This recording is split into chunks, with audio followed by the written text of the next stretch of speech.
Hi hello welcome to YMJ movies times. இன்றைக்கி நம்ம பார்க்க போகிறது 2026 ரீசெண்டாக வெளிவந்த தெலுங்கு மூவி பற்றி தான். ஆக்சுவலி தெலுங்கு மூவி பார்த்தீங்கன்னா ஃபேண்டசி, ட்ராமா, காமெடின்னு எல்லா விதமாக இருக்கும். சூப்பராக இருக்குங்க. அதுக்கு முன்னாடி YMJ சேனலுக்கு புதுசாக நீங்கள் நம்ம சேனலை சப்ஸ்கிரைப் பண்ணிக்கோங்க.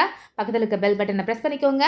இதுக்கு முன்னாடி நிறைய வீடியோஸ் நம்ம சேனலில் இருக்குது. ஸோ அதெல்லாம் பார்த்து எனக்கு சப்போர்ட் பண்ணுங்கள். வாங்க இப்போ ஸ்டோரிக்குள்ளே போகலாம். படத்தோட பேர் சிங்கீதம். எப்படிங்க இருக்குது? புதுசாக ட்ரை பண்ணேன். காமெடியாக இருக்கா?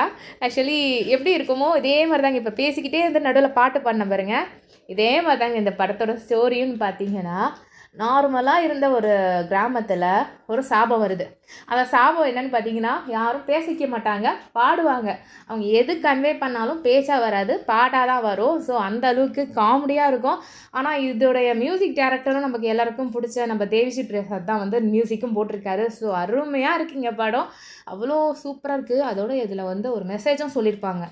ஸோ எனக்கு நான் தெரிஞ்சு நம்ம தெலுங்கு சினிமாவில் ரொம்ப டிஃப்ரெண்ட்டாக வந்த படத்தில் இதுவும் ஒரு படம். ஸோ போரே அடிக்காமல் பார்க்கலாம் இந்த படம். அவ்வளோ சூப்பராக இருக்குது. நடிச்சிருக்க ஆக்டர்ஸ்லேருந்து சின்ன பசங்க கூட பார்த்திங்கன்னா அவ்வளோ எஃபெக்ட் போட்டு சூப்பராக நடிச்சிருக்காங்கங்க. ஸ்டோரின்னு பார்க்கும்போது நம்ம ஹீரோவுக்கு ஒரு பூர்வீகமாக ஒரு சொத்து இருக்குது.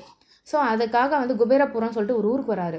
ஆனால் வந்த பிறகு தான் தெரியுது, கொடுமைன்னு சொல்லிட்டு கோயிலுக்கு போனால் அங்கே இப்போ 2 குடும்பம் திக்குன்னு தலையை வச்சு போட்டு அடித்தான் அப்படின்னு சொல்லுவாங்களே, அதே மாதிரி கஷ்டம் நம்ம இடத்த விற்றுட்டாச்சும் நம்ம போயிடலாம் அப்படின்னு நினச்சி வந்தவருக்கு இருக்கிற கஷ்டத்துலேயே பெரிய கஷ்டமாக இந்த ஊருக்குள்ளே வந்தது பெரிய கஷ்டம் அப்படின்னு சொல்ல மாதிரி மாட்டிக்கிறாரு. ஸோ அங்கேருந்து எப்படியே எஸ்கேப் ஆனார்.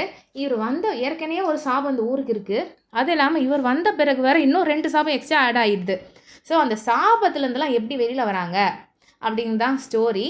ஸோ சூப்பராக இருக்குது. ஒரு சாபம் நானே உங்களுக்கு சொல்லிட்டேன். என்ன சாபம் அப்படின்னு பார்த்தீங்கன்னா, அவங்க பேசிக்க மாட்டாங்க. எல்லாமே உங்களுக்கு சாங்காகவே கன்வே பண்ணிக்கிட்டே தான் இருப்பாங்க. படத்தில் ஒரு 30 மினிட்ஸ் தாங்க பேசியிருப்பாங்க. மற்றபடி எல்லாமே உங்களுக்கு சாங்கு தான்.